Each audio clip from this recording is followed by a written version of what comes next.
Okay. Well, this week, a federal judge struck down a 2023 Florida law that blocked gender-affirming care for transgender minors and which severely restricted such treatment for adults. He called the statute unconstitutional.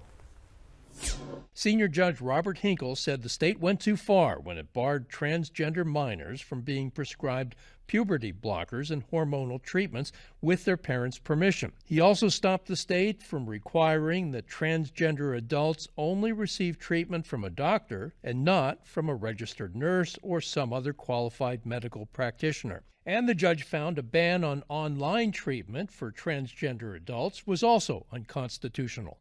So, Deborah, the question is, how much government interference should there be in people's medical decisions? Well, I think adults, and in this case with the adults, none. If you want to consent to have your body mutilated, do it. With children, very different. And the American College of Pediatricians is sounding the alarm. You may have seen the press conference just this last week. Because tests in Europe, statistical analysis, Europe, England, and so forth, has shown that they are better treated, children are better treated in therapy than they are by attempting to change their sex, which you cannot do, it's intuitive. So these children who are having their bodies mutilated, who are taking drugs, they have to continue for the rest of their lives. I've heard so many of them testify. It's heartbreaking to see them testify because their core brain functions are not well developed enough. And even the Society for Transgender Health there was a study they did that showed children do not have the capacity to make life-changing decisions. So the judge in the case pointed out, though, that such surgeries rarely happen in Florida. I mean, he says this is a pretty rare occurrence. Well, rare or not, if you're endangering the life of one child, that's one child too many.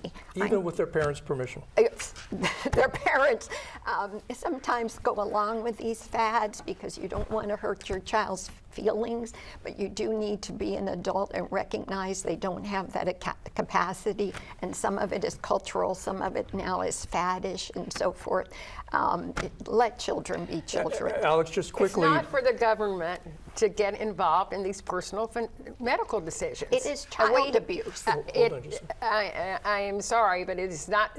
This is a matter for personal medical decisions, and how many culture war issues has Ron DeSantis presented that end up going to the courts and are declared unconstitutional, like the Don't Say Gay law.